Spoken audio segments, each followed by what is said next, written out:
কাজ শেষ করার পরেও গত 2 বছর ধরে কলকাতা পুরসভার কাছ থেকে 1000 কোটি টাকারও বেশি পাওনা রয়েছে ঠিকাদারদের। শুধু তাই নয়, 2023 সালের ফেব্রুয়ারি মাসের পরে কলকাতা পুরসভা থেকে অবসর নেওয়া কর্মীরা অবসরকালীন প্রাপ্য থোকার টাকা পাননি এখনো। ওই প্রাপ্য মেটাতে দরকার 200 কোটি টাকারও বেশি, যা এই মুহূর্তে জোগাড় করা পুরসভার পক্ষে কার্যত অসম্ভব বলেই মনে করা হচ্ছে।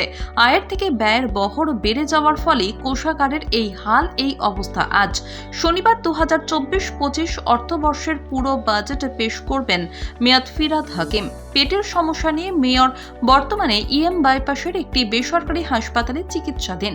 শুক্রবার হাসপাতাল থেকে বিধানসভায় বাজেট অধিবেশনে কিছুক্ষণের জন্য যোগ দিতে আসেন তিনি। পরে ফের হাসপাতালে ফিরে যান। পুরসভা সূত্রে খবর, আজ অ্যাম্বুলেন্সে করেই পুরভবনে বাজেট পেশ করতে যাবেন মেয়র।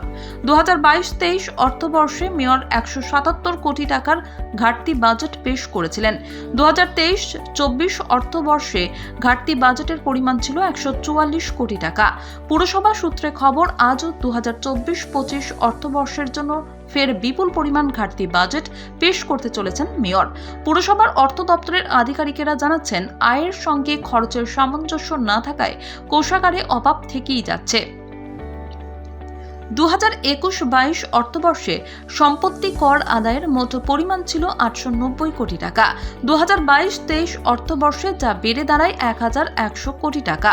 চলতি অর্থবর্ষে অর্থাৎ 2023-24 অর্থবর্ষে 16 ফেব্রুয়ারি পর্যন্ত সম্পত্তি কর আদায়ের পরিমাণ 1069.36 কোটি টাকা। এই অর্থ বছর শেষ হতে এখনো 1.5 মাস বাকি।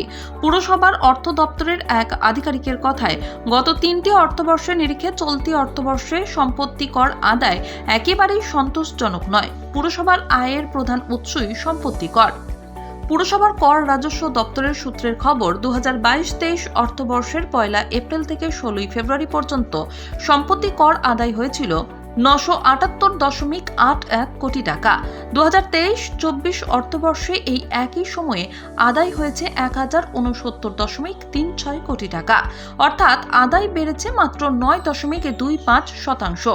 এক পুরকর্তার কথায়, বর্তমান অর্থবর্ষের শুরু থেকে মেয়র সম্পত্তি কর আদায়ে জোর দিলেও আদতে তা বাস্তবায়িত হয়নি।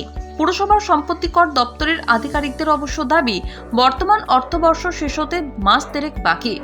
বছরের শেষ দিকে কর আদায় অনেকটাই বেড়ে গিয়েছে, তাই 2023-24 অর্থ বছরের রেকর্ড আদায় হতে পারে বলেই তাঁদের আশা।